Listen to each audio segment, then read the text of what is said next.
Shalom Elohim, saudara semua, saudara-saudara yang saya kasih dalam Tuhan kita Yesus Kristus. Saya diingatkan lagi saudara-saudara melalui penglihatan yang Bapak Yahweh kasih kepada saya tahun yang lalu tentang mimpi pengangkatan. Jadi saudara-saudara, penglihatan pengangkatan ya. Ketika itu saya ada di dalam sebuah kota dan saya melihat bahwa saya ada di dalam kota itu dan tiba-tiba saya sudah ada di ruang tunggu bandara. Kita ada di bandara, saudara-saudara. Dan ketika saya sudah membeli tiket, saya membeli tiket, itu lalu saya memberikannya, lalu si resepsionis bilang, katakan bahwa tunggu karena pesawatnya yang pertama itu sudah berangkat. Jadi kita tunggu yang berikut. Nah, tiba-tiba kita duduk, jadi di situ kita punya karcis ya, saudara-saudara. Seperti tiket, tapi itu seperti di dalam tangan saya itu kelihatan seperti nomor, seperti nomor ya, karcis di dalam tangan saya. Nah, dan ketika itu saya menunggu antrian. Jadi tiba-tiba pesawat itu membawa penumpang dan kita tunggu. Dan kemudian di situ dipisahkan ya, ada beberapa yang menunggu pesawat yang berikut dan ada juga yang berikut. Nah, di sini saya memahami, diberikan pengertian Roh Kudus melalui mempelainya. Jadi saudara-saudara yang kekasih, di sini pengangkatan anak-anak Tuhan menjadi tubuh supranatural, masuk dalam kerajaan 1000 tahun. Bapak Yahweh sendiri menjelaskan bahwa kita harus menunggu. Jadi kita di sana itu kita harus punya nomor antrian, kita harus punya nomor ya, harus punya karcis, kita punya kartu nama, apakah kita terdaftar untuk pengangkatan. Nah, seperti itu untuk masuk dalam kerajaan 1000 tahun ini. Jadi tidak gampang saudara-saudara, tidak gampang. Jadi itu diuji dalam masa-masa kesesakan, proses hidup yang luar biasa daripada Tuhan Yesus Kristus itu sendiri. Ketika kita ada di tengah-tengah dunia ini, ujian-ujian yang kita hadapi, entah kita dikhianati, entah kita dilecehkan, kita difitnah, kita dipandang sebelah mata, pokoknya banyak hal. Saudara-saudara, saya jujur bahwa hidup saya dari kecil sangat menderita, dan proses hidup saya bersyukur bahwa Tuhan luar biasa. Saya melepaskan pengampunan kepada setiap orang yang merupakan orang-orang daripada masa lalu saya. Namun saya belajar banyak hal. Saya tidak mempersalahkan siapa-siapa, saudara. Saya tahu saya diberikan hikmat oleh Bapa Yahweh Yesus Masih Elohim bahwa semua adalah prosesnya. Prosesnya dalam kehidupan saya manusia tanah, manusia berdosa ini. Kalau bukan Bapa Yahweh, kalau bukan Tuhan Yesus, saya tidak ada sampai saat ini. Perjalanan kehidupan saya dipelihara dan diselamatkan oleh berbagai-bagai pencobaan, berbagai-bagai penderitaan.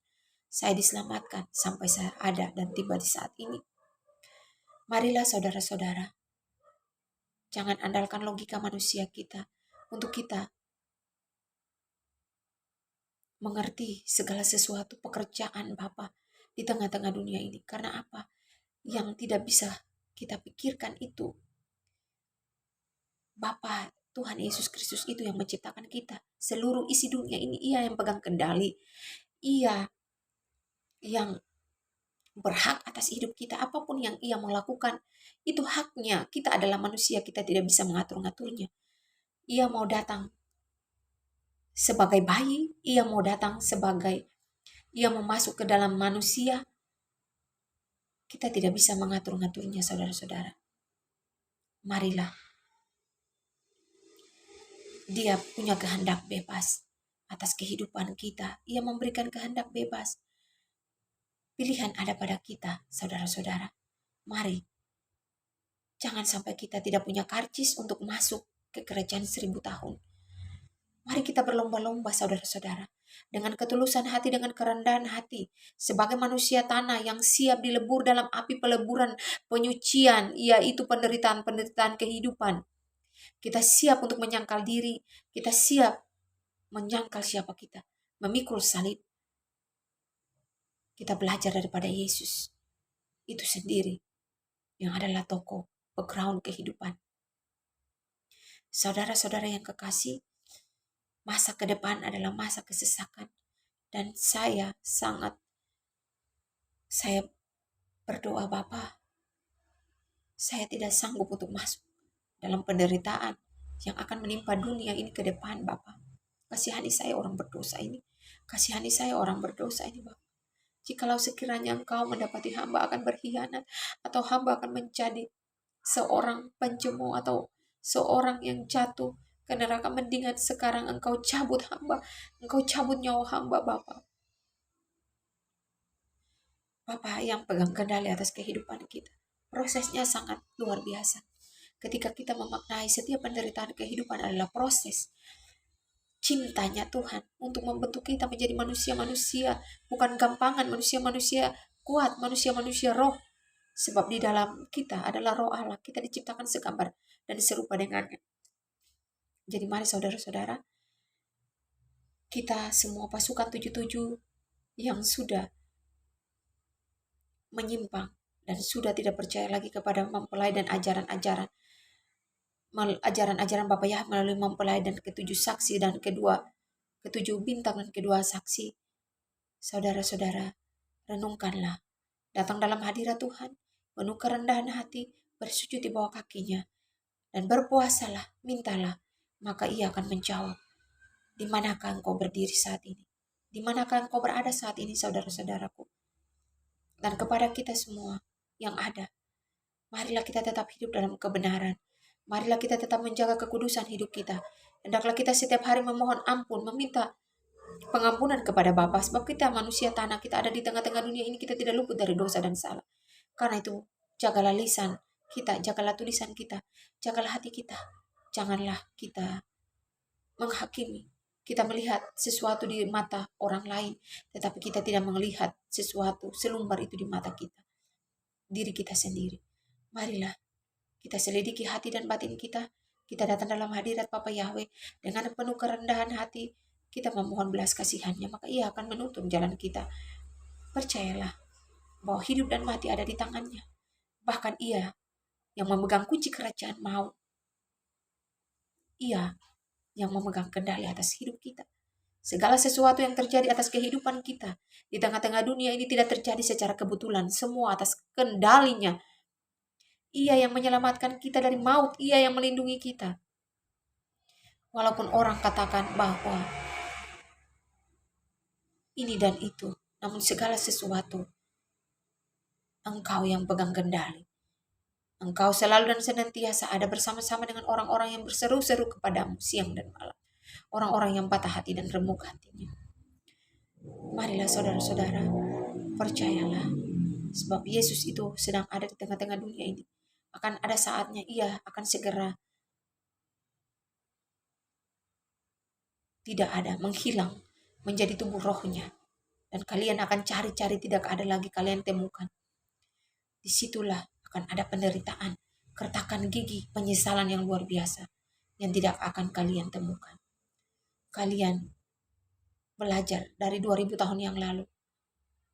Bangsa Israel berharap Mesias yang datang, raja mereka itu adalah raja seperti dunia nyata.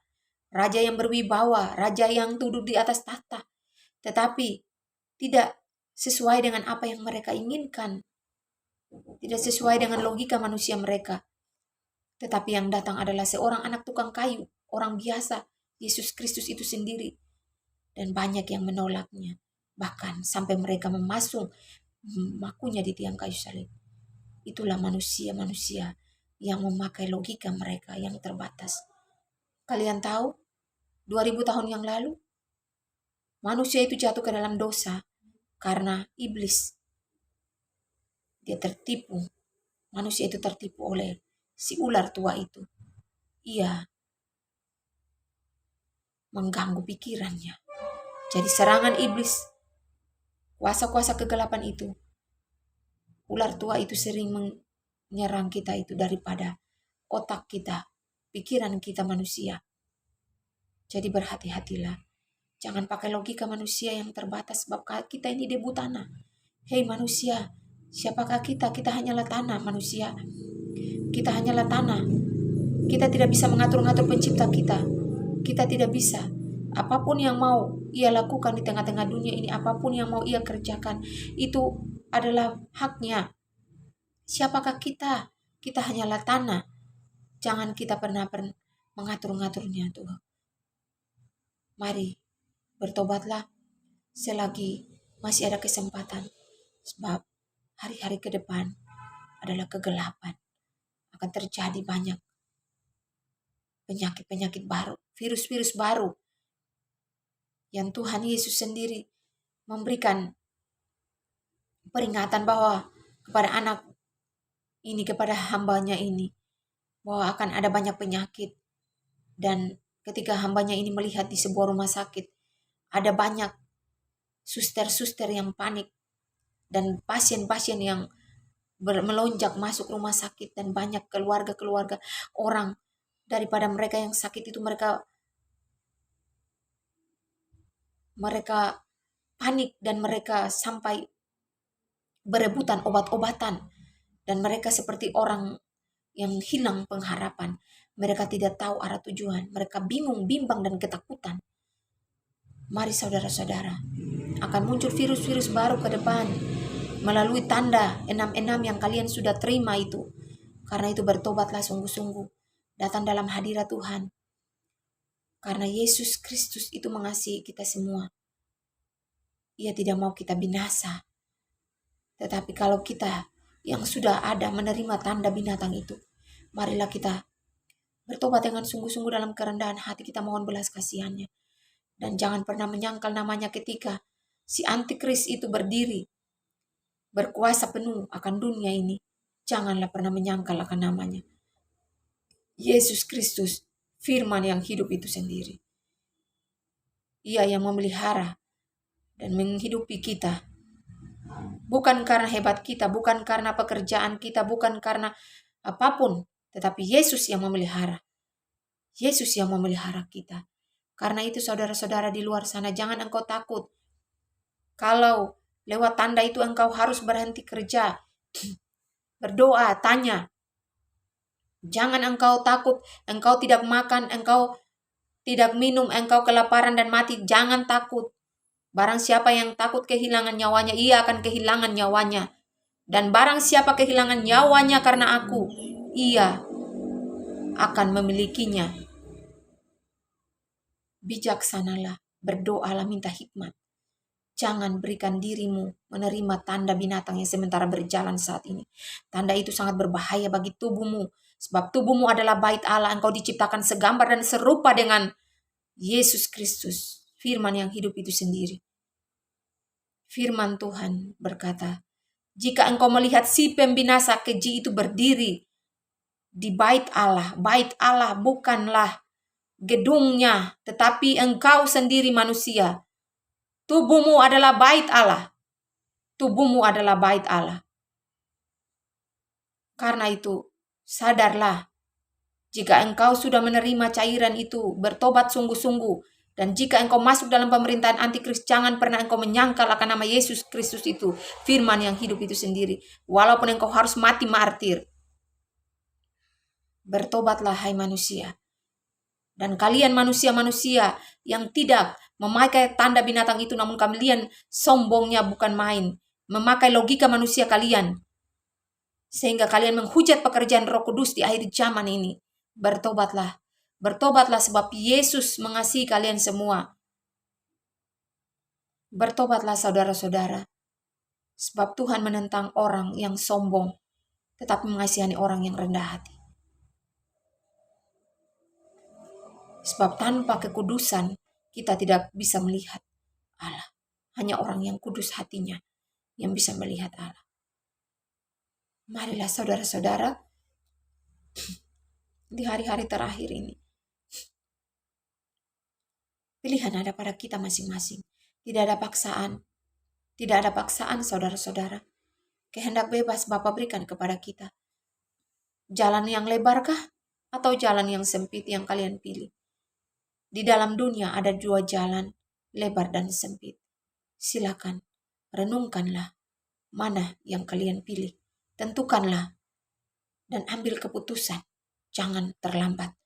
Jangan terlambat. Hai manusia. Haleluya. Haleluya. Amin.